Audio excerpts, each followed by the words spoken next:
जपानी लोक 100% पोट भरून अजिबात जेवत नाहीत आणि मीही तुम्हाला सांगितलं की फक्त आणि फक्त 20% कमी खाल्ल्यानंतर तुमचंही आयुष्य खूप जास्त चेंज होऊ शकतं. तर हॅलो गाईज, मी आहे शीतल आणि मी रिसेंटली इकिगाई नावाचं पुस्तक रीड करत आहे आणि ह्यामध्ये सांगितलं की जपानच्या ओकिनावा भागामध्ये जिथे की लोक सर्वाधिक काळ जगतात सो तिथे ना एक छोटूसा एक रूल फॉलो केला जातो आणि तो म्हणजे हारा हाची बू, म्हणजेच 80% पोट भरल्यानंतर बाकीचं जेवण थांबवा. सोपं वाटतं ना, पण हीच खरी शिस्त आहे. जास्त खाणं म्हणजे हा आनंद नाही आहे, तर योग्य वेळी थांबणं हाच खरा शहाणपणा आहे. सो गाईज, असं का?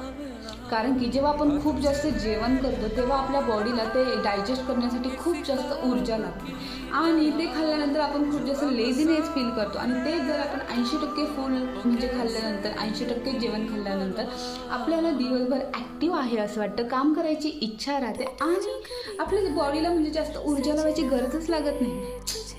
सो गाईज, इकिगाई आपल्याला शिकवते की लॉंग लाईफचं रहस्य मोठ्या मोठ्या गोष्टींमध्ये तर अजिबातच नाही आहे, जीवनाच्या दैनंदिन जीवनाच्या छोट्या छोट्या सवयींमध्येच आहे. सो गाईज, तुम्ही जर माझा हा व्हिडिओ पूर्ण पाहिला असेल तर थँक्यू सो मच आणि धन्यवाद.